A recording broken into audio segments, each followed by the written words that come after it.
सबसे पहले इंडिया के अंदर टोटल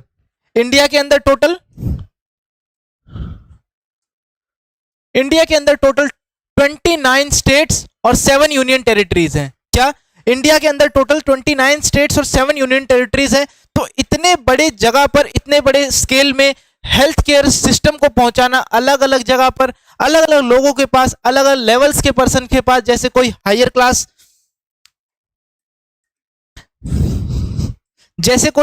क्लास का पर्सन है, मिडिल क्लास पर्सन और फिर पुअर पीपल के पास।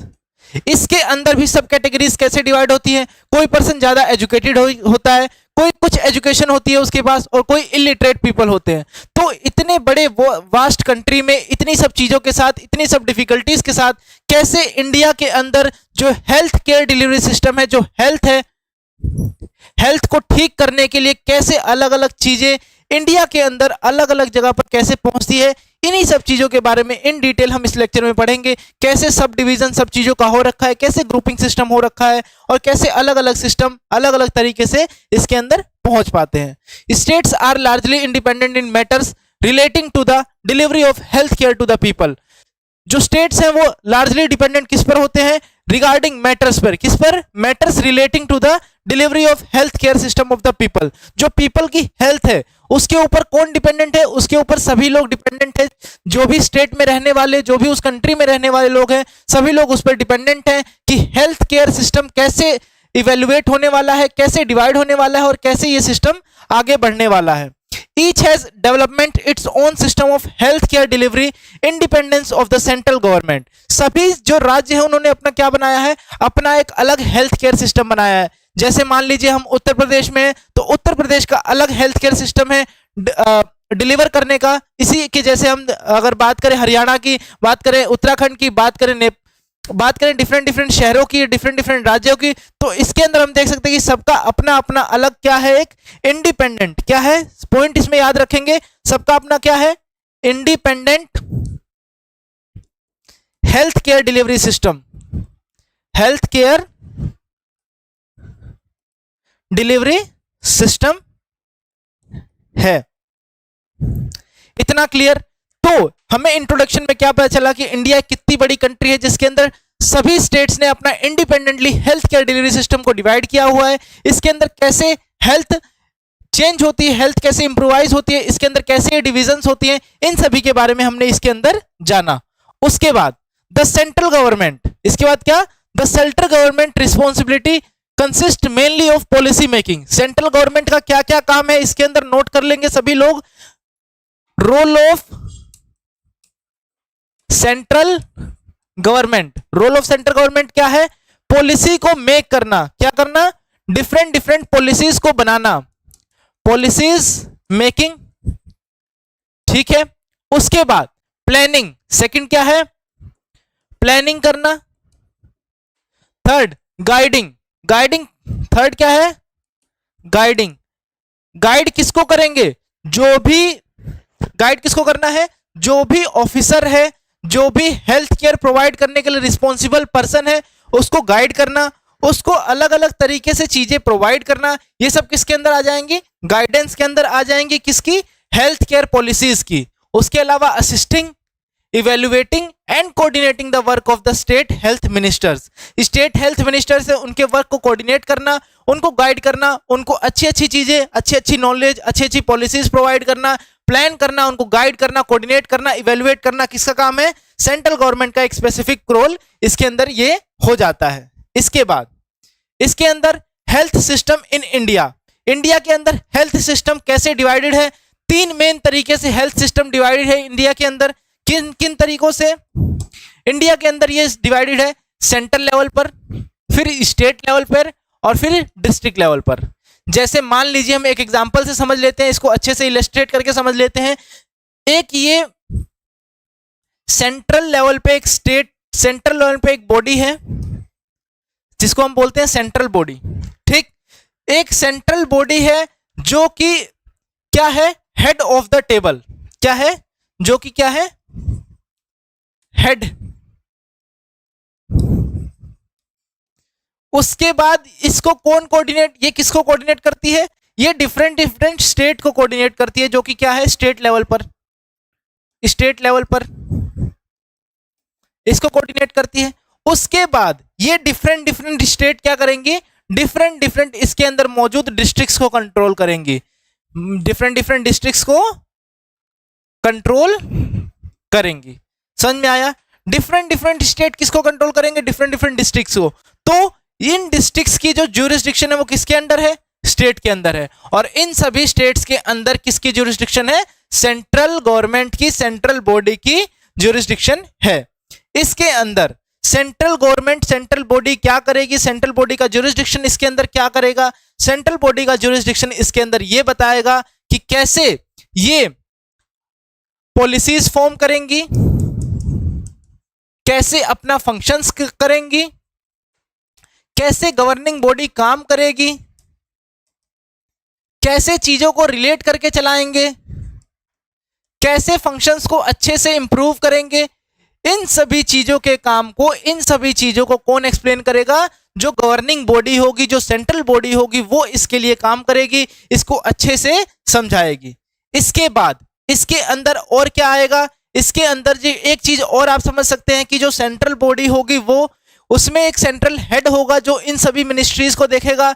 जैसे कि हमारे इंडिया के अंदर एक पोस्ट है हेल्थ मिनिस्टर, उसकी ये हेल्थ मिनिस्टर का क्या काम होगा, हेल्थ मिनिस्टर का ये काम होगा, ये सुपरवाइज करेगा किसको, डिफरेंट डिफरेंट स्टेट्स को, जो 29 स्टेट्स हैं उनके जो हेल्थ मिनिस्टर होंगे उनके साथ ये कोऑर्डिनेट करेगा।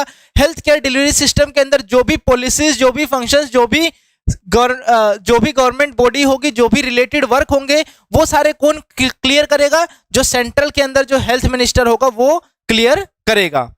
तो इसके अंदर ये आप समझ सकते हैं।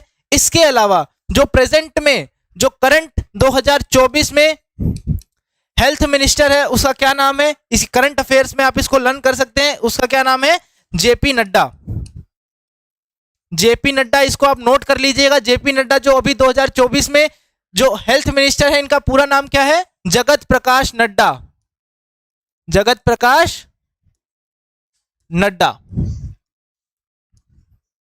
ठीक, यहां तक ये चीज क्लियर, जिसके अंदर हमने जो सिस्टम था उसके लेवल पढ़ लिए कि क्या क्या लेवल में डिवाइडेड है, ये सेंट्रल लेवल, स्टेट लेवल और डिस्ट्रिक्ट लेवल। इसके अलावा हमने एक इसके अंदर करंट अफेयर्स का पॉइंट पढ़ा है, जो कि क्या है, जो इंडिया के करंट हेल्थ मिनिस्टर है उनका क्या नाम है, जेपी नड्डा, जिनका पूरा नाम क्या हुआ, जगत प्रकाश नड्डा। ठीक है, इसके बाद अब सेंट्रल लेवल के अंदर different different council, central level कैसे आगे फर्दर अपने अंदर डिवाइडेड है उसके बारे में हम पढ़ लेते हैं कि सेंट्रल लेवल के अंदर कैसे सिस्टम डिवाइड है, कैसे वर्क होता है इसके अंदर, ये हम इसके अंदर पढ़ेंगे।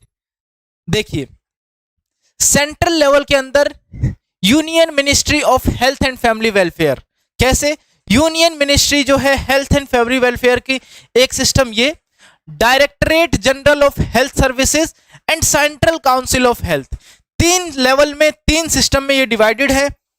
कौन कौन सी, union ministry of health and family welfare, union ministry of health and family welfare जो कि हेड करेंगे किसको, सेंट्रल लेवल पे जो हेल्थ सिस्टम है, जो और फैमिली वेलफेयर और हेल्थ सिस्टम है उसको हेड करेंगे सेंट्रल लेवल पे। ये कौन है, यही जो है जेपी नड्डा, जो हमने पिछली स्लाइड में बात की थी, ये इनकी पोस्ट। ठीक है, उसके बाद directorate general of health services, directorate general of health services ये, और उसके अलावा central council of health, central council of health और डायरेक्टरेट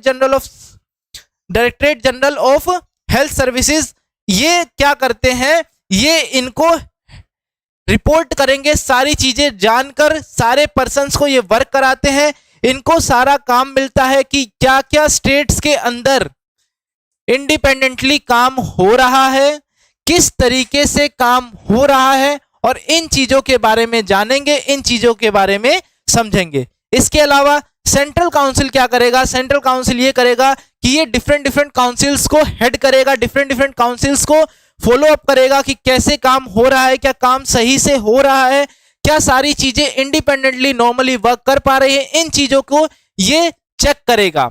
उसके अलावा स्टेट स्टेट लेवल पे भी दो चीज आती है, स्टेट लेवल भी दो तरीकों से डिवाइडेड है। स्टेट लेवल, स्टेट लेवल भी दो तरीके से डिवाइडेड है। कैसे डिवाइडेड है? State ministry of health, state ministry of health और state health directorate, state health directorate.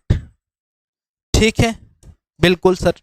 यहां पर एक चीज आप क्लियर जानेंगे कि क्या स्टेट मिनिस्ट्री ऑफ हेल्थ जो होता है वो हेड बॉडी होती है हेल्थ सेक्टर के अंदर किसी भी स्टेट की। किसी भी स्टेट की हेड बॉडी कौन होती है किसी भी स्टेट के अंदर, जिसको हम health minister of any state बोलते हैं, वो कौन होगा? State ministry of India, state ministry of health. इसके अलावा उसके नीचे या उसकी सेकेंडरी पोस्ट क्या होगी? State health directorate. एक स्टेट हेल्थ डायरेक्टरेट हर स्टेट में अपॉइंट किया जाता है, अपनी गवर्नमेंट जो उस स्टेट का चीफ मिनिस्टर होता है उसके अंडर अपॉइंट किया जाता है, जो कि क्या करेगा? ये डिफरेंट पॉलिसीज अपनी स्टेट के अंदर क्या लागू होने वाली हैं, क्या चीजें इसके अंदर आने वाली हैं, इन सभी चीजों को डायरेक्ट करेगा, इन सभी चीजों के बारे में जानेगा। तो ये इसके अंदर ये होगा कि स्टेट लेवल डायरेक्टरेट ये काम करेगा, ये चीजों को जानेगा। उसके अलावा अब देखिए डिस्ट्रिक्ट लेवल पे, अब डिस्ट्रिक्ट लेवल पे कैसे ये चीजें डिवाइडेड है। अब हमने क्या पढ़ा? पहले हमने क्या पढ़ा? पहले हमने पढ़ा स्टेट लेवल पर, पहले हमने क्या पढ़ा? सॉरी, पहले हमने पढ़ा सेंट्रल लेवल पर। सेंट्रल लेवल पे कैसे डिवाइडेड थे? सेंट्रल लेवल पे तीन पार्ट में डिवाइडेड थे। एक हेल्थ मिनिस्टर जिसके अंदर हेल्थ एंड फैमिली वेलफेयर, एक डायरेक्टरेट और एक काउंसिल। इसके बाद हमने पढ़ा स्टेट लेवल पे। स्टेट लेवल पे भी दो भागों में डिवाइडेड थे। किस तरीके से? कि एक तो हेल्थ मिनिस्टर होगा और एक डायरेक्टरेट होगा उस स्टेट का, directorate of the state and health minister of the state, health minister of state, और उसके अलावा क्या? Directorate of state. ये दो चीज हमने पढ़ी इसके अंदर, ये दो चीज जानी। अब इसके अंदर और क्या होगा? इसके अंदर ये होगा कि हम जानेंगे कि इसके अंदर अब जो डिस्ट्रिक्ट लेवल है,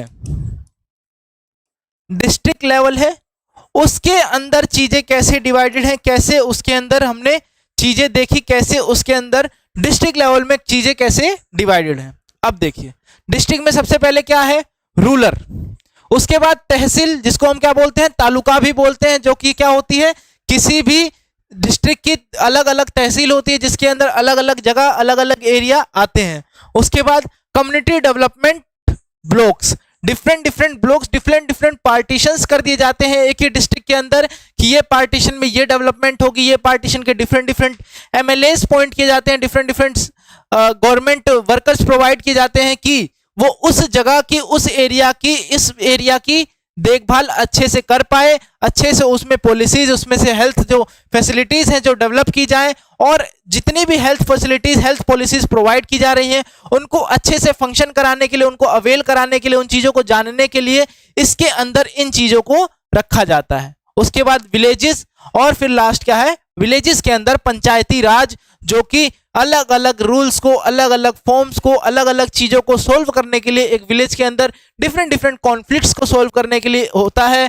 उसके अंदर इन चीजों को हम पढ़ते हैं और रखते हैं।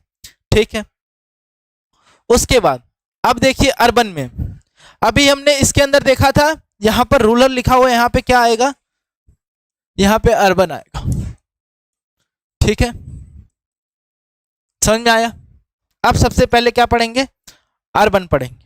अर्बन के अंदर क्या होता है? अर्बन के अंदर क्या है? टाउन एरिया है, जो कि कमेटीज, जहां पर कम से कम 5,000 से 10,000 पॉपुलेशन रहती है, वो कौन सा एरिया है? टाउन एरिया है। एक अर्बन एरिया की डिफरेंशिएशन है। बेसिक लेवल पे, नॉर्मल लेवल पे हमने समझी है, नॉर्मल लेवल पे जो बुक में डाटा है उसके अकॉर्डिंग हमने ये पीपीटी बनाई है। इसके अंदर अर्बन एरिया तीन तरीके से डिवाइडेड होता है। कैसे? टाउन एरिया, जिसको हम कमेटी बोलते हैं, कम्युनिटी बोलते हैं, जो कि क्या है? 5,000 से 10,000 पॉपुलेशन कैरी करता है। उसके बाद क्या आएगा? म्युनिसिपल बोर्ड, जिसके अंदर 10,000 से 2 लाख लोग रहेंगे। और उसके बाद आता है थर्ड, कॉरपोरेशन बोर्ड। थर्ड क्या है? कॉरपोरेशन बोर्ड आएगा। थर्ड क्या है बेटा, थर्ड क्या है, कॉरपोरेशन बोर्ड जिसके अंदर कम से कम 2 लाख से ऊपर, कम से कम क्या, कम से कम 2 लाख से ऊपर चीजें, इसके अंदर पॉपुलेशन किसकी बात की जा रही है, पॉपुलेशन की बात की जा रही है। कम से कम 2 लाख से ऊपर इसके अंदर पॉपुलेशन इसके अंदर आती है। ठीक है, इसके अलावा अब फंक्शंस देख लेते हैं। अर्बन का क्या फंक्शन है, या इसके फंक्शंस को जान लेते हैं। क्या करना के लिए, construction and maintenance of roads. कहां के कंस्ट्रक्शन, जो भी एरिया दिया गया है, जो भी एरिया अलॉट किया गया है, जो भी एरिया हम जानेंगे उसके अंदर कंस्ट्रक्शन और मेंटेनेंस। रोड नहीं बने हैं तो रोड बनवाना, और बन गए हैं तो उसकी मेंटेनेंस करना पहला इसका काम है। उसके बाद sanitation and drainage, drainage and sanitation provide करना। सब जगह पानी आराम से निकल जा रहा है, पानी के लिए सीवेज प्रोवाइड करना और ड्रेनेज प्रोवाइड करना, इसका एक बहुत बड़ा फंक्शन है, जिसकी वजह से डिफरेंट डिफरेंट डिजीज कोज होने वाली जो है उसमें हेल्प मिलती है। डिजीज कोज नहीं हो पाती या पर्सन्स के अंदर ये डिजीज नहीं हो पाती, इसके बारे में इसके अंदर है सैनिटेशन और ड्रेनेज के अंदर। उसके बाद थर्ड क्या है, स्ट्रीट लाइटिंग प्रोवाइड करना, स्ट्रीट लाइट लगवा देना, स्ट्रीट लाइट को प्रोवाइड करना इसके अंदर आता है। Fourth water supply, water supply भी कैसा, एडिक्वेट यूज करने लायक वाटर जो कि हेल्थ से अच्छा हो, वाटर प्यूरिफाइड हो और पीने योग्य हो, ऐसा पानी प्रोवाइड करना। Maintenance of hospital and dispensaries, जो डिफरेंट डिफरेंट स्मॉल स्केल पे डिस्पेंसरीज हैं और जो लार्ज स्केल पे गवर्नमेंट हॉस्पिटल्स हैं, उनकी मेंटेनेंस, उनके लिए अच्छे से मेंटेन करना, अच्छे से वर्क करना, उसको अच्छे से फैसिलिटेट करना, किसका काम है, ये डिफरेंट बॉडीज का काम है। उसके अलावा एजुकेशन प्रोवाइड करना, registration of birth and death, जितनी भी बर्थ और डेथ होती हैं उसको रजिस्टर करना, उसके बारे में डेथ रिकॉर्ड और बर्थ रिकॉर्ड बनाना, डेथ और बर्थ रिकॉर्ड बनाना, ये सारी चीजें इसके अंदर आती हैं। एजुकेशन प्रोवाइड करना, ये सब फंक्शंस किसके हैं, इसके अंदर आते हैं। उसके बाद विलेज लेवल पे क्या है, विलेज लेवल पे क्या है, विलेज लेवल पे जो पंचायती राज है विलेज का, वो 3 लेवल में आ जाता है। जो विलेज के अंदर पंचायती राज है उसको हम देख रहे हैं अब कि क्या होता है। अब देखिए, हमने सेंट्रल से शुरू किया था और हम विलेज पे आ चुके हैं। अभी सेंट्रल पे के बाद हमने स्टेट, स्टेट के बाद डिस्ट्रिक्ट, डिस्ट्रिक्ट के बाद different different talukas, different different urban areas. अब किस पे आ गए हम, विलेज के अंदर किस पे आ गए हैं, पंचायती राज पे आ गए हैं। इसके अंदर ग्राम सभा, ग्राम पंचायत और न्याय पंचायत 3 आते हैं। कौन कौन से, ग्राम सभा, ग्राम पंचायत और न्याय पंचायत, जिसके अंदर हम देखते हैं सबसे पहले ग्राम सभा को। ग्राम सभा के अंदर क्या है, it is the assembly of all adults of the village which meets at least twice a year. मतलब ये क्या है, इस असेंबली के अंदर सारे अडल्ट्स होंगे सबसे पहली बात विलेज के, जो कि कम से कम 2 साल में एक बार तो मिलेंगे। ठीक, उसके बाद all the adults men and women will discuss important issues and consider proposals। क्या करेंगे, जितने भी adults men and women जो इस सभा के अंदर हैं, जो इस असेंबली के अंदर हैं, वो क्या करेंगे, जितने भी proposals आ रहे हैं गांव के लिए उसको डिस्कस करेंगे, और जितने भी proposals हैं उनको वेरियस डेवलपमेंट के लिए, डिफरेंट डिफरेंट एक्सपेक्ट्स के लिए, उन सभी को डेवलप करेंगे, उन सभी चीजों को अंडरस्टैंड करेंगे, उन सभी चीजों को जानेंगे, उन सभी चीजों को रखेंगे। तो ये किसके अंदर आ जाएगा, ग्राम सभा के अंदर आ जाएगा। ठीक है, ग्राम सभा के अंदर ये आ जाएगा, वेरियस डेवलपमेंट को, एस्पेक्ट्स को इंक्लूड किया जाएगा, हेल्थ मैटर्स को इंप्रूव किया जाएगा। उसके बाद अब ग्राम सभा के मेंबर्स कैसे इलेक्ट होते हैं, members of the panchayat, the gram sabha elects member of a panchayat. अब ग्राम सभा क्या करेगी, जो पंचायत के मेंबर्स हैं उनको क्या करेगी, इलेक्ट करेगी gram panchayat. It consist of 15 to 30 elected members. अगर मेंबर्स इलेक्टेड हुए हैं तो कम से कम कितने होने चाहिए, 15 से 30 इलेक्टेड मेंबर होने चाहिए, किसके अंदर, ग्राम पंचायत के अंदर। It covers a population of 5000 से 20000 तक। It covers a population of 5000 to 20000 person. इसके अंदर कितने, 5000 से 20000 तक लोग आएंगे। इसके अलावा it is chaired by the president, there is a vice president and a secretary. इसके अंदर कौन होगा, इसके अंदर एक प्रेसिडेंट होगा, वाइस प्रेसिडेंट होगा और एक सेक्रेटरी होगा, जिसके अंदर किसके अंदर ग्राम पंचायत की बात हो रही है ये। इसके अंदर एक सेक्रेटरी, एक प्रेसिडेंट और एक वाइस प्रेसिडेंट इसके अंदर भी नॉमिनेट किया जाएगा। किसके द्वारा नॉमिनेट किया जाएगा? द मेंबर्स ऑफ पंचायत के द्वारा। उसके बाद जो ग्राम पंचायत है, the gram panchayat is an executive organ of gram sabha. क्या है? एक एग्जीक्यूटिव ऑर्गन है। एग्जीक्यूटिव ऑर्गन जो कि ऑर्गन एग्जीक्यूट कर सकते हैं, जो रिप्रेजेंट करने लायक ऑर्गन है वो क्या है? ग्राम सभा है। उसके अलावा and it is responsible for overall planning. किसके लिए रिस्पॉन्सिबल है? ओवरऑल जो भी प्लानिंग करनी है और डेवलपमेंट करनी है किसकी? विलेज की। Overall planning and development of the village. उसके बाद जब panchayat severally has been given powers to function for wide areas such as maintenance of sanitation. क्या क्या मेंटेन करना है? Maintenance of the sanitation and public health. Public health को maintain करना है। सोशियो इकोनॉमिक स्टेटस को, जो भी सोशियो इकोनॉमिक स्टेटस है, लोग कैसे रहते हैं, वो चीजें इसके अंदर सब हम डेवलप करेंगे। विलेजेस को डेवलप करेंगे, कैसे रहने का तरीका, खाने का तरीका, डिफरेंट डिफरेंट हेल्थ एक्सपेक्ट्स जो भी होंगे, सारे हेल्थ एक्सपेक्ट्स को हम इसके अंदर सॉल्व करेंगे। इन सभी को इसके अंदर जानेंगे। उसके बाद it is involved in planning and organisation various health activities in the village. इसके अलावा इसके अंदर थर्ड क्या आता है? न्याय पंचायत। न्याय पंचायत क्या होता है? It is comprised of 5 members. इसके अंदर कितने मेंबर होंगे? 5 मेंबर्स होंगे टोटल, जिसके अंदर ये सोल्व करेंगे डिस्प्यूट बिटवीन 2 पार्टीज। ये क्या करेंगे? न्याय पंचायत क्या करेगी? जो भी डिस्प्यूट बिटवीन 2 पार्टीज हुए हैं उनको डिस्प्यूट्स को सोल्व करेगी, उन डिस्प्यूट्स के बारे में सुनेगी और इंडिविजुअल या ग्रुप को ये सर्टेन मैटर्स को म्यूचुअली कंसेंट के द्वारा सोल्व करवाएगी। उन चीजों को डेवलप करके उन चीजों को सोल्व करवाएगी। This saves the trouble of going formal judicial activities.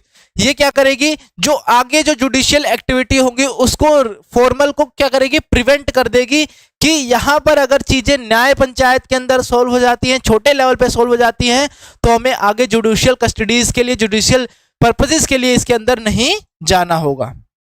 ठीक।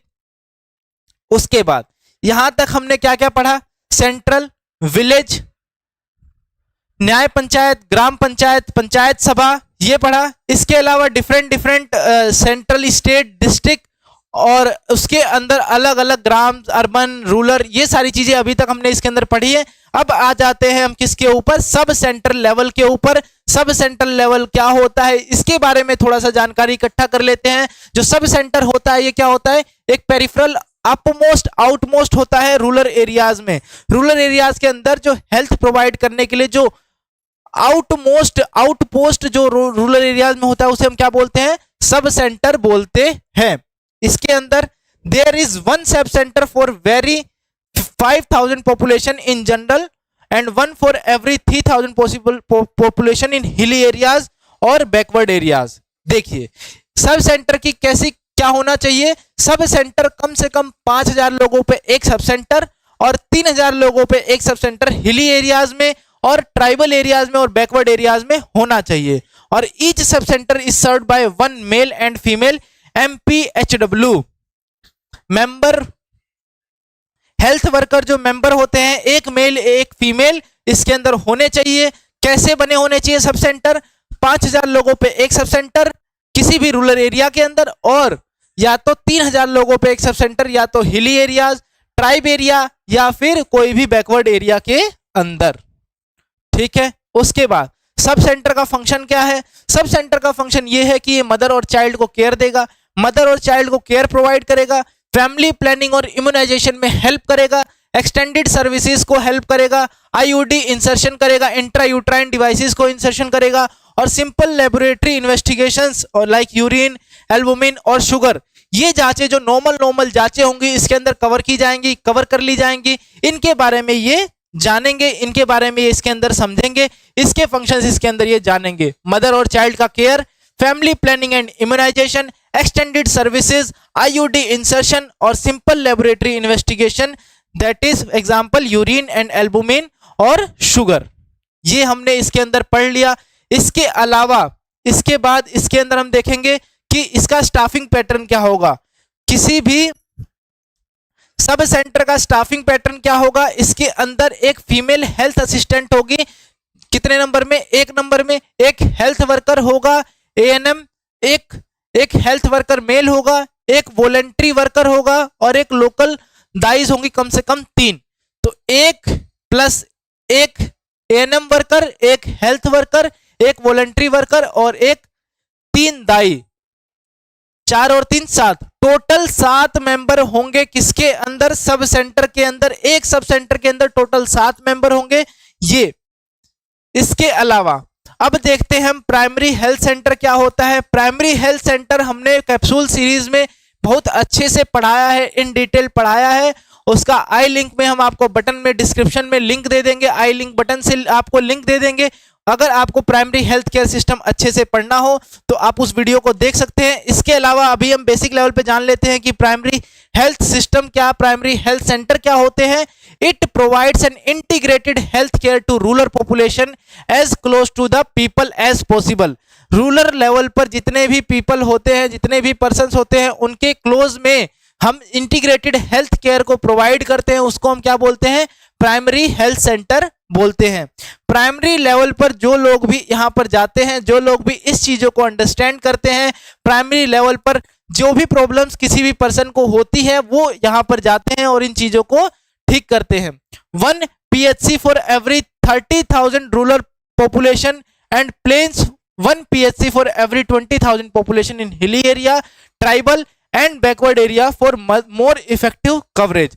कहने का मतलब ये है, जैसे हमने अभी सब सेंटर के बारे में पढ़ा था कि एक सब सेंटर कम से कम 5,000 पॉपुलेशन पर और 3,000 पॉपुलेशन पर एक सब सेंटर कहां पर, हिली एरियाज में, बैकवर्ड एरियाज में और ट्राइबल एरियाज में। ऐसे ही एक PHC 30,000 लोगों पर एक PHC रूरल एरियाज में, 30,000 रूरल एरियाज में और कम से कम 20,000 पॉपुलेशन पर हिली एरियाज में, ट्राइब्स में या फिर बैकवर्ड एरियाज में। ठीक है, इसके बाद PHC का फंक्शन क्या है ये जान लेते हैं। मेडिकल प्रोवाइड करने के लिए PHC का क्या फंक्शन है, मेडिकल फैसिलिटीज क्या प्रोवाइड करने के लिए, मेडिकल फैसिलिटीज प्रोवाइड करने के लिए। उसके अलावा क्या, MCH including family planning, mother child health including family planning, safe water supply and basic sanitation, safe water की सप्लाई और बेसिक सैनिटेशन को प्रोवाइड करने के लिए। Prevention and control of locally endemic diseases, जो लोकली एंडेमिक या कोई ऐसी डिजीज जो लोकली फैलने लग गई है, उन डिजीजेस को क्योर करने के लिए, उन डिजीज को बचाने के लिए, उन डिजीजेस को सही करने के लिए, उसका प्रिवेंशन करने के लिए और उसका कंट्रोल करने के लिए PHC बहुत बड़ा फंक्शन रोल अदा करती है। इसके अलावा collection and reporting of vital statistics, जो भी वाइटल स्टैटिस्टिक्स के रिपोर्ट है उसको कलेक्ट करना, उसको रिपोर्ट करना किसके अंदर आएगा, ये किसके अंदर आएगा, PHC के फंक्शन के अंदर आएगा। उसके अलावा health education, national health programmes को फॉलो अप करना, उनके बारे में जानना, उन चीजों को समझना ये, और इसके अलावा बेसिक लेबोरेटरी सर्विसेज के बारे में जानना। ठीक है, उसके बाद इसका जो स्टाफिंग पैटर्न होगा ये कैसा होगा, इसके बारे में पढ़ लेते हैं। स्टाफिंग पैटर्न कैसा होगा, health worker female 1, block extension educator 1, health assistant male 1, health assistant female 1, lab technician 1, driver 1, class 4 employees कितने होने चाहिए, 4 क्लास 4 एम्प्लॉयज, और एक मेडिकल ऑफिसर, एक फार्मासिस्ट और एक मिडवाइफ, नर्स मिडवाइफ होनी चाहिए, एक नर्सिंग, एक मेडिकल ऑफिसर और एक क्या होना चाहिए, फार्मासिस्ट इसके अंदर होना चाहिए। टोटल ये जो क्या है स्टाफिंग पैटर्न है PHC का। एक बार स्टाफिंग पैटर्न आप PHC का अच्छे से देख लीजिए, इसको अच्छे से एक बार आप नोट कर लीजिए, चाहे तो स्क्रीनशॉट ले सकते हैं। इसके अलावा फिर हम आगे बढ़ते हैं। ठीक, अब इसके बाद इसके अंदर कम्युनिटी हेल्थ सेंटर, अब किस पर आ गए हम, CHC पर आ गए हैं, जो कि क्या है, कम्युनिटी हेल्थ सेंटर है, जिसके अंदर हम जानेंगे कि जो these centres were established in 1996। Community health centre CHC जिसको हम बोलते हैं कब बना था, कब एस्टेब्लिश हुआ था, 1996 के अंदर एस्टेब्लिश हुआ था। दीज आर अपग्रेडेड PHC, ये क्या है, कम्युनिटी हेल्थ सेंटर क्या है, इनको हम और भी क्या बोल सकते हैं, अपग्रेडेड पीएचसी बोल सकते हैं। क्या बोल सकते हैं, अपग्रेडेड पीएचसी बोल सकते हैं। जो अपग्रेडेड पीएचसी होते हैं उसको हम बोल सकते हैं क्या, कम्युनिटी हेल्थ सेंटर है। पीएचसी के अंदर अपडेट करना, पीएचसी के लेवल को बढ़ा देना, एरिया कवरेज को बढ़ा देना और फैसिलिटीज को इंप्रूव कर देना, इसको क्या बोल देंगे फिर, कम्युनिटी हेल्थ सेंटर। एक जो कम्युनिटी है उसकी केयर करना, कम्युनिटी की हेल्थ की केयर करना, ये किसके अंदर आ जाएगा, किसके अंदर आएगा, सीएचसी के अंदर आएगा। उसके अलावा it covers a population of 80,000 to 1,20,000। कितनी पॉपुलेशन, 80,000 से 1,20,000 तक पॉपुलेशन को एक बार कवर करता है कौन, सीएचसी। उसके अलावा in each centre there will be 30 beds. कितने बेड, 30 बेड होंगे with specialist for medicine, surgery, obstetrics, gynaecology and paediatric, X-ray laboratory services. हर एक सेंटर के अंदर एक 30 बेडेड प्रोग्राम होगा जिसके अंदर स्पेशलिस्ट होंगे सभी के, मेडिसिन के, सर्जरी के, ऑब्स्टेट्रिक्स के, गायनेकोलॉजिस्ट, पीडियाट्रिक्स, सभी विभाग के स्पेशलिस्ट इसके अंदर मौजूद होंगे और 30 बेड कम से कम इसके अंदर होंगे। उसके अलावा for each 100 villages 1 community health centre will be there, this is called the community development block. हर एक 100 विलेज पर, 100 विलेज पर एक कम्युनिटी सेंटर होगा। 100 विलेज पे क्या होगा, 100 विलेज पे कम्युनिटी सेंटर होगा जिसको हम और क्या बोलेंगे, कम्युनिटी डेवलपमेंट ब्लॉक बोलेंगे। From community health centre patient are referred to medical hospital और डिस्ट्रिक्ट हॉस्पिटल। अगर कोई भी पेशेंट सीरियस होता है, अगर कम्युनिटी हेल्थ सेंटर से रेफर किया जाता है, सीएचसी से रेफर किया जाता है, तो वो कहां जाएगा, डिस्ट्रिक्ट हॉस्पिटल रेफर किया जाएगा या फिर मेडिकल हॉस्पिटल, वहां पर कोई मौजूद होगा तो वहां वो पर्सन रेफर किया जाएगा। उसके बाद इसका स्टाफिंग पैटर्न क्या है, स्टाफिंग पैटर्न जान लेते हैं। जो सीएचसी है, जो कम्युनिटी हेल्थ सेंटर है, उसका स्टाफिंग पैटर्न क्या है एक बार वो देख लेते हैं। इसके अंदर मेडिकल ऑफिसर कितने होंगे, 4 मेडिकल ऑफिसर, नर्स मिडवाइफ्स कितनी होंगी, 7, ड्रेसर 1, फार्मासिस्ट या compounder 1, lab technician 1, radiographer 1, ward boys कितने होंगे 2, धोबी इसके अंदर 1 आएगा, स्वीपर्स होंगे इसके अंदर, माली होगा, चौकीदार आया, पीएन। ये सब इसके अंदर किस में आएंगे, स्टाफिंग पैटर्न में आएंगे। किसके अंदर, कम्युनिटी हेल्थ सेंटर के स्टाफिंग पैटर्न के अंदर आएंगे। ये हम देख लेते हैं, कम्युनिटी हेल्थ सेंटर का स्टाफिंग पैटर्न हो गया। इसके अलावा इसके अंदर हम देखेंगे कि कम्युनिटी हेल्थ सेंटर के जो स्टाफिंग पैटर्न है, इसके अंदर हमने जो डिफरेंट जो स्पेशलिस्ट देखे थे, जो हमने पिछली स्लाइड में अभी देखा था कि डिफरेंट स्पेशलिस्ट इसके अंदर मौजूद होंगे, डिफरेंट स्पेशलिस्ट इसके अंदर मौजूद होंगे, उनके बारे में हमने देखा कि ये सब भी इसके अंदर स्टाफिंग पैटर्न में मौजूद होंगे। तो एक बार आप लोग स्टाफिंग पैटर्न का अच्छे से स्क्रीनशॉट ले लीजिए, इसको एक बार आप नोट कर लीजिए। उसके बाद फिर हम आगे बढ़ते हैं इसके अंदर। इसके बाद क्या आएगा, कम्युनिटी डेवलपमेंट। कम्युनिटी डेवलपमेंट कैसे हुई, कम्युनिटी के बारे में पढ़ेंगे। कम्युनिटी डेवलपमेंट कैसे हुई, कम्युनिटी के अंदर चेंज कैसे आया, जैसे कैसे कैसे कम्युनिटी के अंदर डेवलपमेंट हुई। ठीक है, देखिए, the community development programme in India was born as the part of nations 5-year plan. Nation के अंदर 5-year plan community development programme India के अंदर शुरू हुआ। जब 5-year प्लान इंडिया के अंदर चलने शुरू हुए तो ये क्या हुआ, कम्युनिटी का डेवलपमेंट होना शुरू हुआ। This is a method to facilitate social, economic and cultural progress of rural areas. जो रूरल एरियाज है उसके अंदर सोशल, इकोनॉमिक, कल्चरल डेवलपमेंट करना, क्या करना, सोशल, इकोनॉमिक और कल्चरल डेवलपमेंट, ये प्रोग्रेस करना है इसके अंदर। ये पीपल थ्रू मल्टीडिसिप्लिनरी अप्रोच के साथ काम करना, इस चीज को समझना, ये इसके अंदर हम देखेंगे, कम्युनिटी डेवलपमेंट के अंदर देखेंगे।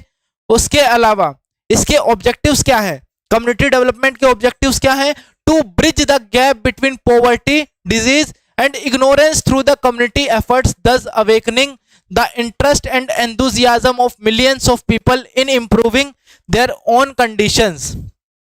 क्या ऑब्जेक्टिव है इसका, ऑब्जेक्टिव एक ही साफ है कि जो गैप है between poverty and disease and ignorance के बीच में, मतलब जो गैप है, कोई भी पुअर पीपल है उसको इग्नोर कर दिया जाता है या उसकी डिजीज को अच्छे से क्योर नहीं किया जाता, उसके बीच में जो गैप है उस गैप को बंद करना है, उस गैप को क्लियर करना है। ये गैप जो पॉवर्टी और रिच के बीच में है, ये गैप जो हेल्दी और अनहेल्दी के बीच में, ये जो गैप अनएजुकेटेड और एजुकेटेड के बीच में है, ये गैप को क्लियर करना है, इस गैप को खत्म करना है। कम्युनिटी एफर्ट्स डालकर 10 इसको अवेकन करने के लिए, इसके अंदर इंटरेस्ट लाने के लिए, इसके अंदर एंथुजियाज्म लाने के लिए, मिलियंस ऑफ पीपल का इसको इंप्रूव करने के लिए, कंडीशंस को चेंज करने के लिए किस लिए डेवलप किया गया? कम्युनिटी डेवलपमेंट को लाया गया। ठीक, इसके बाद इसके अंदर कौन कौन सी एक्टिविटीज चालू की गई करने के लिए? कौन कौन सी एक्टिविटीज इसके अंदर आई? इसके अंदर आया identification of the health need of the community. जो भी कम्युनिटी है उसकी क्या हेल्थ नीड्स है उसको आइडेंटिफाई करना है। एग्रीकल्चरल डेवलपमेंट करना है। Improvement of communication, different communications को इंप्रूव करना है। एजुकेशन प्रोवाइड करनी है। इंप्रूवमेंट ऑफ द हेल्थ को इंप्रूव करना है। रूरल सैनिटेशन को इंप्रूव करना है। और स्पेशल प्रोग्राम इसके अंदर कौन सा आया? For women and children such as balwadis. जो बलवादीज ग्रुप है जो रूरल एरियाज के अंदर प्रेजेंट होता है, उसके अंदर वुमेन और चिल्ड्रन के लिए स्पेशल इसके अंदर प्रोग्राम लॉन्च किया गया। ये एक्टिविटीज इसके अंदर कवर की जाती हैं। इसके बारे में हमने इसके अंदर देखा, तो हमने कम्युनिटी डेवलपमेंट देखा, जिसके अंदर हमने पढ़ा कि किस लिए आया है, इसका ऑब्जेक्टिव देखा, किस लिए आया, ऑब्जेक्टिव क्या है, और इसके अलावा हमने इसकी एक्टिविटीज देखी, क्या क्या एक्टिविटीज इसके अंदर होती हैं। अब हम पढ़ेंगे हॉस्पिटल्स के बारे में। हॉस्पिटल्स क्या होते हैं, किस लेवल पे ये डिवाइडेड है, कैसे हॉस्पिटल्स डिवाइड किए गए हैं, उसके बारे में हम एक बार देख लेते हैं। अब हॉस्पिटल कैसे डिवाइडेड है? Hospital central level, state level और डिस्ट्रिक्ट लेवल पे हॉस्पिटल्स डिवाइडेड होते हैं। इसके अंदर इसके अलावा जो डिविजन्स है वो किसके अंदर आती हैं? इसके अलावा जो डिविजन्स है वो किसके अंदर आएंगी? वो CHC, PHC और डिफरेंट इसके अंदर आ जाएंगी। जो सेंट्रल लेवल होते हैं, जो सब सेंटर होते हैं, जो प्राइमरी हेल्थ सेंटर होते हैं और जो कम्युनिटी हेल्थ सेंटर होते हैं, वो इसके अंदर आ जाएंगे। और इसके अलावा जो हॉस्पिटल्स होते हैं जहां पे ट्रीटमेंट किया जाता है, वो कैसे डिवाइड होते हैं? सेंट्रल, स्टेट और डिस्ट्रिक्ट हॉस्पिटल के रूप में वो डिवाइड होते हैं। अब एक बार हम धीरे धीरे इन हॉस्पिटल्स को भी कवर कर लेते हैं, इसके बारे में भी जान लेते हैं ये क्या होता है। इसके अंदर डिस्ट्रिक्ट हॉस्पिटल्स के अंदर क्या आएगा? सर्विस जो होगी वो मोस्टली क्यूरेटिव होगी, मतलब कि हम क्योर कर देंगे, सभी चीजों को क्योर कर देंगे, क्योर प्रोवाइड करवा देंगे। सर्विस इसके अंदर अच्छी दी जाएगी, जिससे जो कोई पर्सन होगा वो अच्छे से इफेक्टिवली क्योर हो जाएगा। It has no catchment area, patients may be drawn from any part of the country. किसी भी पार्ट, कंट्री के किसी भी पार्ट में से पेशेंट को इसके अंदर ला सकते हैं और पेशेंट को इसके अंदर ट्रीटमेंट प्रोवाइड करवा सकते हैं। The team consist of only curative staff, x doctors, compounders, nurse. इसके अंदर कौन कौन सी टीम डेवलप होगी? इसके अंदर कौन टीम में मेंबर्स होंगे? इसके अंदर स्टाफ, एक्स डॉक्टर्स और कंपाउंडर्स और नर्स एक्सेट्रा इसके अंदर प्रेजेंट होंगे। इसके अलावा state health insurance. State health insurance क्या है? स्टेट हेल्थ इंश्योरेंस के बारे में पढ़ लेते हैं। There is no universal health insurance in India.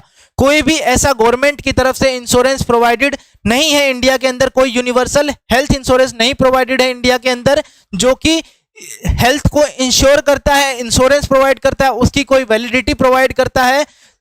तो at present it is limited to industrial workers and different families. जो ये एट प्रेजेंट क्या है? ये लिमिटेड है किसमें? जो डिफरेंट हेल्थ वर्कर्स हैं और उनकी फैमिलीज हैं उन तक लिमिटेड है। इसके अलावा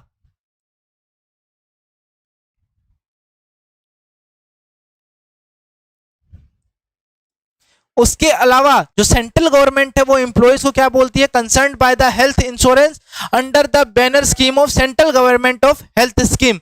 सेंट्रल गवर्नमेंट की एक हेल्थ स्कीम है, इसके अंदर जो वर्किंग पर्सन्स है, जो जिनके पास ऑक्यूपेशन है, उनके जो हेल्थ वर्कर्स है उनको प्रोवाइड करके उनको हेल्थ प्रोवाइड करना किसके अंदर आएगा? स्टेट हेल्थ इंश्योरेंस के अंदर आएगा।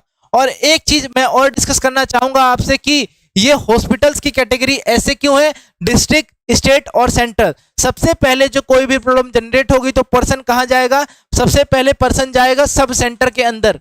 कहां जाएगा? सब सेंटर के अंदर पर्सन जाएगा। उसके बाद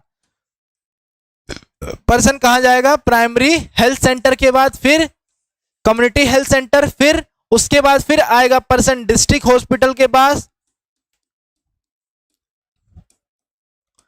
डिस्ट्रिक्ट हॉस्पिटल में आएगा, उसके बाद पर्सन कहाँ जाएगा, स्टेट में रेफर किया जाएगा, और उसके बाद पर्सन कहाँ रेफर किया जाएगा, सेंट्रल लेवल पर पर्सन रेफर किया जाएगा।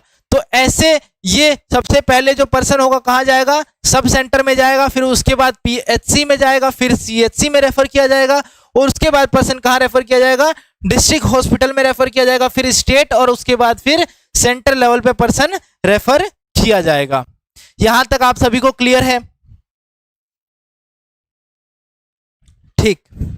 उसके बाद employees state health insurance scheme, इस स्कीम में ये क्या स्कीम है, क्या बताती है, ईएसआई, ईएसआई आपने सभी ने सुना होगा, क्या है, एम्प्लॉयज स्टेट इंश्योरेंस स्कीम। ये क्या है, ESI has been introduced first time in India based on the principle of contribution of the by employer and the employee। जो भी एम्प्लॉय है, जो भी एम्प्लॉयर है, वो क्या हेल्थ प्रोवाइड करते हैं अपने एम्प्लॉयज को, जो वहां का जो ओनर है वो क्या हेल्थ सेक्टर प्रोवाइड करता है, क्या हेल्थ फैसिलिटीज प्रोवाइड करता है अपने एम्प्लॉयज को। ESI क्या बताती है इसके बारे में, ESI बताती है the act provides for medical care in cash, medical care किसके अंदर, कैश के अंदर, medical care in cash and kind benefits to the contingency of sickness, maternity और employment injury for pension for dependants on the death of the worker because of employment injury. Employment injury death हो जाने पे person बीमार होने पर, maternity leave लेने पर, और उनकी जो सिकनेस है उनके लिए मेडिकल केयर किसमें, इस एक्ट के थ्रू मेडिकल केयर, जो मेडिकल केयर है वो प्रोवाइड करेंगे। कैश अमाउंट प्रोवाइड किया जाता है जिससे जो पर्सन है, जो सफर कर रहा है पर्सन, उसकी हेल्प हो पाए। तो ये ESI एक्ट जो एम्प्लॉयज स्टाफ इंश्योरेंस स्कीम है, ये बताती है कि इसके अंदर पर्सन को इन कैश आपको पेमेंट मिलती है, जो पर्सन होता है उसको हेल्प मिलती है गवर्नमेंट की तरफ से, और जो एम्प्लॉयर होता है उसकी तरफ से इस चीज को सक्सेस करने के लिए। उसके बाद the act covers employees drawing wages not exceeding ₹7,500 per month. किसके लिए है ये, the act covers employees drawing wages not exceeding ₹7,000 per month, 7,500 रुपए, 7,500 रुपए पर महीना से कम कमाने वाले लोगों के लिए स्कीम है, जो कि क्या प्रोवाइड करेगी, कैश अमाउंट प्रोवाइड करेगी, जो भी वर्कर है उसकी हेल्थ स्टेटस अगर खराब है तो। उसके अलावा नेक्स्ट क्या आता है, उसके अलावा नेक्स्ट क्या है, सेंट्रल गवर्नमेंट हेल्थ स्कीम। इसके अलावा नेक्स्ट क्या है, central government health scheme. It has been first introduced in the new Delhi in 1954। कब इंट्रोड्यूस की गई थी, न्यू दिल्ली के अंदर 1954 के अंदर, न्यू दिल्ली के अंदर 1954 के अंदर, to provide comprehensive medical care to central government employees. जो सेंट्रल गवर्नमेंट के एम्प्लॉयज हैं उनको कॉम्प्रिहेंसिव केयर देने के लिए, उनको कॉम्प्रिहेंसिव केयर प्रोवाइड करने के लिए फर्स्ट इंट्रोड्यूस किया गया था। किसके अंदर, नई दिल्ली के अंदर 1954 के अंदर ये इंप्रूव किया गया था, इंक्लूड किया गया था। इसके अंदर फैसिलिटीज क्या प्रोवाइड की जाएंगी, जो आउट पेशेंट है उनकी केयर, उसके अलावा सप्लाई फॉर नेसेसरी ड्रग्स, जो भी नेसेसरी ड्रग्स होंगी उनको सप्लाई करना, उनको देना। उसके अलावा lab and X-ray investigations, domiciliary visits और hospitalisation at government as well as private hospital, private या गवर्नमेंट हॉस्पिटल में हॉस्पिटलाइजेशन का खर्चा। उसके अलावा out patient care, supply for necessary drugs, lab and X-ray investigation इसके अंदर इंक्लूड की जाएंगी। इसके अलावा referral services, paediatric services, obstetrical services, emergency treatment, supply of optical and dental aids, family welfare services इसके अंदर आएंगी। इसके अंदर हम इन चीजों को कवर करेंगे जिसके थ्रू हम रेफरल सर्विसेज को, पीडियाट्रिक सर्विसेज को, ऑब्स्टेट्रिक सर्विसेज को, इमरजेंसी ट्रीटमेंट्स को, supply for optical and dental aids को और फैमिली वेलफेयर सर्विसेज को हम कंप्लीट करेंगे। उनको जानेंगे अच्छे से, उसको अच्छे से डिटेल में समझेंगे कि ये फंक्शन इसके अंदर है। उसके अलावा प्लानिंग, कैसे प्लान करेंगे, किन किन पॉपुलेशन में, किन किन पॉपुलेशन एरिया में, किन किन पॉपुलेटिंग एरिया में हम इसको प्लान करेंगे according to population of sub centre. Sub centre population के अकॉर्डिंग जो PHC है हेल्थ सेंटर में, वो should plan for development programme and services needed by the community people.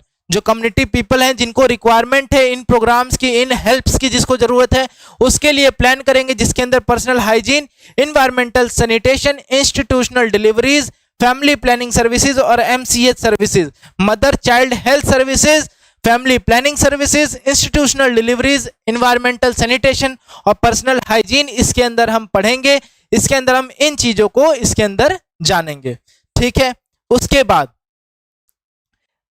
इसके अलावा ओआरएस का डिस्ट्रीब्यूशन, बैलेंस डाइट प्रोवाइड करना, ग्रोथ एंड मॉनिटरिंग करना और हेल्थ एजुकेशन देना, पर्सन को ग्रोथ एंड मॉनिटरिंग करना, ओआरएस का डिस्ट्रीब्यूशन करना और बैलेंस डाइट प्रोवाइड करना, इसके अंदर हम इसके बारे में भी जान लेंगे।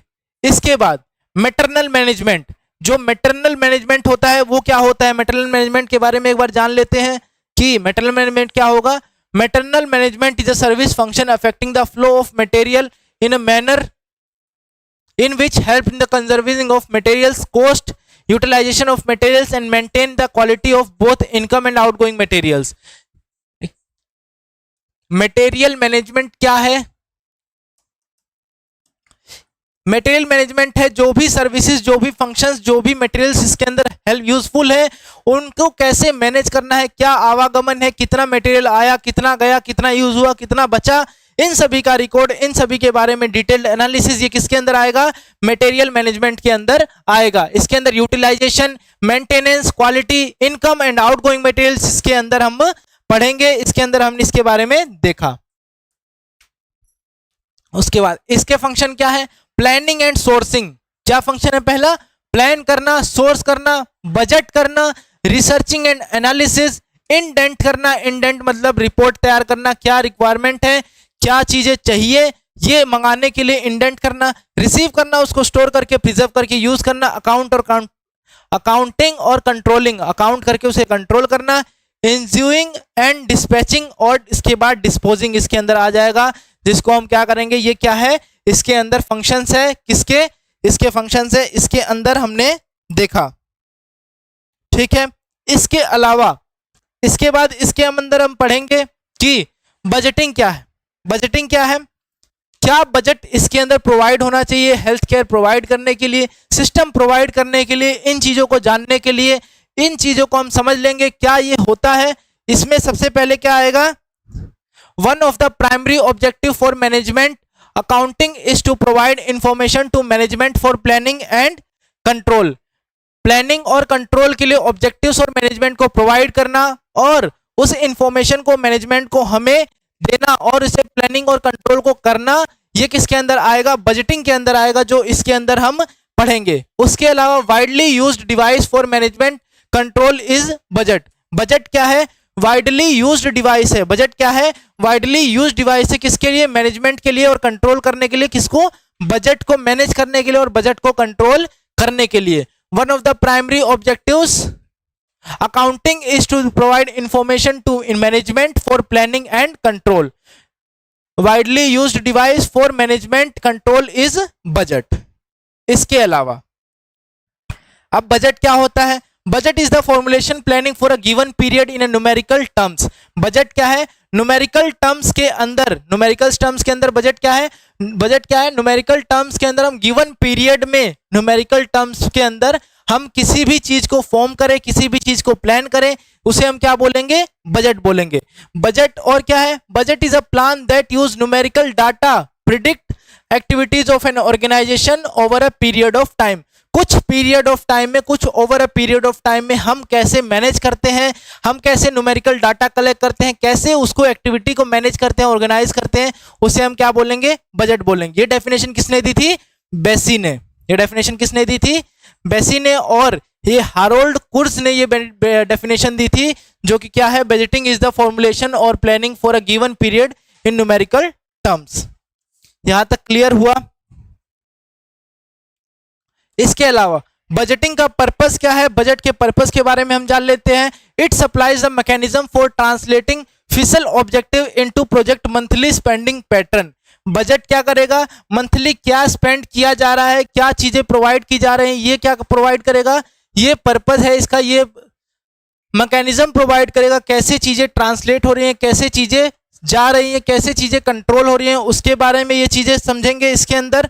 इसके अलावा it clearly recognise controllable and uncontrollable cost areas, ये रिकॉग्नाइज करेगा कौन सा कंट्रोलेबल ज्यादा कोस्ट हैंगिंग एरियाज हैं और कौन से एरियाज कम कोस्ट हैंगिंग एरियाज हैं जहां पर कम कोस्टिंग का यूज हो रहा है। It allows feedback and utilisation of budget, ये क्या करेगा, फीडबैक प्रोवाइड करेगा कैसे बजट यूटिलाइज किया जा रहा है, कैसे बजट यूटिलाइज नहीं किया जा रहा है। It helps to identify problems areas and facilitates effective solution, ये क्या करेगा, इफेक्टिव सॉल्यूशंस प्रोवाइड करेगा। इसके अलावा हेल्प करेगा आइडेंटिफाई करने में प्रॉब्लम्स को और इफेक्टिवली सॉल्यूशंस को प्रोवाइड करने में ये हेल्प करेगा। उसके बाद बजट प्रोसेस कैसे होगा, बजट का प्रोसेस कैसे करेंगे, इंडियन मेथड क्वालिटी से, एनुअल मेथड क्वालिटी से और monthly method start from September और अक्टूबर ऑफ द करंट ईयर्स। जो मंथली हम इसको चेक कर सकते हैं एनुअली, और इंडियन मेथड है जिसके अंदर हम देखेंगे आगे।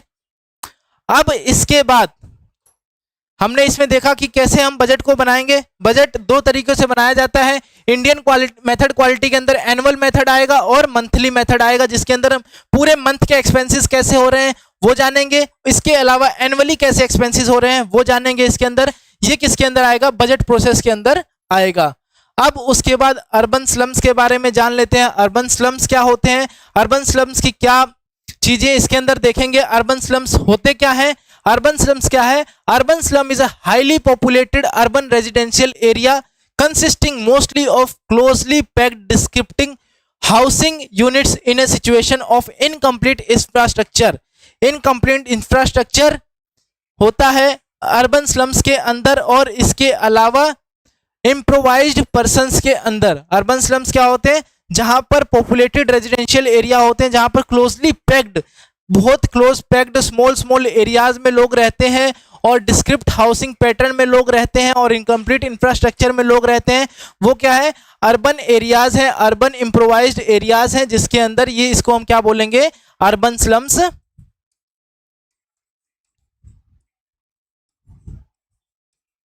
इसको हम क्या बोलेंगे, अर्बन स्लम्स बोलेंगे। इसके बाद इसके ऑब्जेक्टिव्स क्या हैं, जो हमने अभी हेल्थ केयर डिलीवरी सिस्टम पढ़ा, ये किसके ऑब्जेक्टिव्स है, objectives of health care delivery system HCDS, to improve the health status of the population, to improve the experience of the care, to reduce the economic burden of the illness, economic burden को decrease करना और improve करना social justice और equity को, और क्या करना, reduce करना इकोनॉमिक बर्डन को और इंप्रूव करना एक्सपीरियंसेस ऑफ केयर को और इंप्रूव करना हेल्थ स्टेटस किसी भी पॉपुलेशन का। इसे हम क्या बोलते हैं, ये क्या होते हैं, ऑब्जेक्टिव्स होते हैं। किसके ऑब्जेक्टिव्स हैं, ये ऑब्जेक्टिव्स हैं किसके, health care delivery system India के अंदर कैसा है, क्या है, उसके ऑब्जेक्टिव्स ये। उसके बाद कैरेक्टरिस्टिक्स क्या है, कैरेक्टरिस्टिक्स क्या है इसके, orientation towards health, orientation provide करना हेल्थ के टुवर्ड्स, पॉपुलेशन पर्सपेक्टिव, पॉपुलेशंस के रिलेटेड सारी चीजें, intentional use of information, focus on consumer, knowledge of treatment outcome, constructed resources, जितने कंस्ट्रेंट रिसोर्सेज हैं, कंस्ट्रक्टेड रिसोर्सेज हैं उनके बारे में जानना, coordination of resource, reconsideration of human values, expectation of accountability, growing interdependency, growing interdependently, focusing oriented to health, population perspective, intention use of information, focus on consumer, knowledge of treatment outcome, constraint resources, contracts, coordination of resources, reconsideration of human values, expectation of accountability और growing interdependency, interdependency को grow करना, ये सारी चीजें किसके अंदर आएंगी, ये सारी चीजें इसके अंदर आएंगी। अब ये हेल्थ सर्विस किसके अंदर डिवाइड होती है, 3 लेवल के अंदर डिवाइड होती है। हमने अभी पीछे लेक्चर में पढ़ा किसके अंदर डिवाइड होंगी, 3 लेवल के अंदर डिवाइड होंगी, सेंट्रल, स्टेट और डिस्ट्रिक्ट। इसके बाद सेंट्रल लेवल के अंदर वही है, ministry of health and family welfare आएगा, सेंट्रल काउंसिल ऑफ हेल्थ आएगा और directorate general of health service आएगा। इसके अंदर हम यूनियन मिनिस्ट्री के अंदर हम पढ़ लेते हैं कौन कौन आएगा, यूनियन मिनिस्ट्री के अंदर कौन कौन आएगा इसके अंदर वो एक बार हम देख लेते हैं। कौन कौन आएगा यूनियन मिनिस्ट्री के अंदर, department of health and department of family welfare, जिसके अंदर कौन होगा, एक सेक्रेटरी होगा, एडिशनल सेक्रेटरी होगा, कमिश्नर होगा और जॉइंट सेक्रेटरी इसके अंदर होगा। सेम डिपार्टमेंट ऑफ हेल्थ के अंदर कौन आएगा? एक सेक्रेटरी, इसके अंदर एक जॉइंट सेक्रेटरी, एक डिप्टी सेक्रेटरी और एक एडमिनिस्ट्रेटर स्टाफ इसके अंदर होगा। इसके अलावा इसके फंक्शन क्या है? इसके फंक्शन डिपेंड करेंगे किसके अंदर? यूनियन लिस्ट के थ्रू और कॉन्करेंट लिस्ट के ऊपर डिपेंड करते हैं इसके फंक्शन। अकॉर्डिंगली कंसर्न्ड अथॉरिटी के द्वारा इसके फंक्शंस डेवलप करते हैं, इसके फंक्शंस डिपेंड करते हैं कंसर्न्ड अथॉरिटी के थ्रू। इसके जो फंक्शन होते हैं 2 फॉर्म्स में डिवाइड होते हैं। रिस्पॉन्सिबल किस पे करेंगे? कंसर्निंग अथॉरिटी के ऊपर रिस्पॉन्सिबल करेंगे। उसके बाद यूनियन लिस्ट क्या होती है? International health relation and administration of post quarantine, health relation और उसका एडमिनिस्ट्रेशन करना, एडमिशन ऑफ सेंट्रल इंस्टीट्यूट्स को एडमिनिस्ट्रेट करना। उसके अलावा promotion of research through research centre, promotion of research through research centre करना, रेगुलेट एंड डेवलप करना medical, pharmaceutical और डेंटल नर्सिंग प्रोफेशंस को, डेंटल नर्सिंग और फार्मास्यूटिकल नर्सिंग प्रोफेशंस को डेवलप करना, इस्टेब्लिश करना एंड मेंटेन करना ड्रग स्टैंडर्ड्स को इस्टेब्लिश करना, मेंटेन करना ये। और इसके अलावा इसके अंदर सेंसस का कलेक्शन और publication of other statistical data, immigration and emigration regulate करना, लेबर कितनी वर्क कर रही है फील्ड में और कोऑर्डिनेट करना कि स्टेट्स और अदर मिनिस्ट्रीज अच्छे से वर्क कर पा रही है कि नहीं वर्क कर पा रही है। उसके बाद इसके अंदर क्या आएगा? कॉन्करेंट लिस्ट के अंदर क्या आएगा? Prevention and extension of the communicable disease, prevent करना है कम्युनिकेबल डिजीज को, एक्सटेंशन को प्रिवेंट करना है, prevention of food adulteration, control of drug and poisons, vital statistics, labour welfare और economic and social planning, population and control of family planning और population को control करना है, इकोनॉमिक और सोशल प्लानिंग करनी है, लेबर वेलफेयर करना है, वाइटल स्टैटिस्टिक्स को इंप्रूव करना है और इसके अलावा जो ड्रग्स एंड पॉइजन है उनको इंप्रूव करना है, prevention of the food adulteration, prevention of the extension of communicable disease. ये इसके अंदर हमें चीजें, ये पॉइंट इसके अंदर हमें पढ़ते चलने हैं। इसके अलावा सेंट्रल काउंसिल ऑफ हेल्थ के अंदर क्या है? It was the setup by the presidential order on 9 अगस्त 1952। 9 अगस्त 1952 के अंदर प्रेसिडेंट के ऑर्डर के थ्रू अंडर द आर्टिकल 163 ये इंडियन कॉन्स्टिट्यूशन के अंदर लिया गया, जिसके अंदर चेयरमैन जो होंगे कौन होंगे? यूनियन हेल्थ मिनिस्टर होंगे प्रेजेंटली, और इसके अंदर मेंबर्स कौन होंगे? जो स्टेट हेल्थ मिनिस्टर हैं वो इसके मेंबर्स होंगे। ये इसके अंदर हमने देखा। इसके अलावा इसके फंक्शन क्या है? कंसीडर करना। इसके फंक्शन क्या है? Consider and recommend board outline of the policy, outline किसी भी पॉलिसी की आउटलाइन को प्रोवाइड करना, make proposal of legislation in the field of medical and public health, recommendation and regarding distribution available for aid and health purposes, establishment organization to maintain and cooperate between the central and state health department, state health department और central health department के बीच में ये चीजें करना, ये सब क्या है? इसके functions के रूप में हमें देखने को मिलेंगे। उसके अलावा अब ये क्या है? Directorate general of health services, DG of the health services, DG of the health services. इसके अंदर क्या आएगा? Deputy DGs medical health care, deputy DGs public health care और deputy DGs general administrative. Medical care, public health और general administrative इसके अंदर आएंगे, जिसके अंदर हम मेडिकल केयर के अंदर हम नर्सिंग एडवाइजर और डिप्टी नर्सिंग एडवाइजर के बारे में हम पढ़ेंगे। किसके अंदर? मेडिकल केयर के अंदर हम किसके बारे में? नर्सिंग एडवाइजर और डिप्टी नर्सिंग एडवाइजर के बारे में हम इसके अंदर पढ़ेंगे। ठीक है। इसके अलावा हम इसके अंदर इसके फंक्शंस के बारे में पढ़ लेते हैं। इसके फंक्शंस क्या होते हैं? General, survey, planning, coordination, programming and appraisal of the health matters. इसके अलावा स्पेसिफिक फंक्शंस क्या हैं? इसके फंक्शंस जो होते हैं वो दो तरीके से डिवाइडेड होते हैं। कैसे?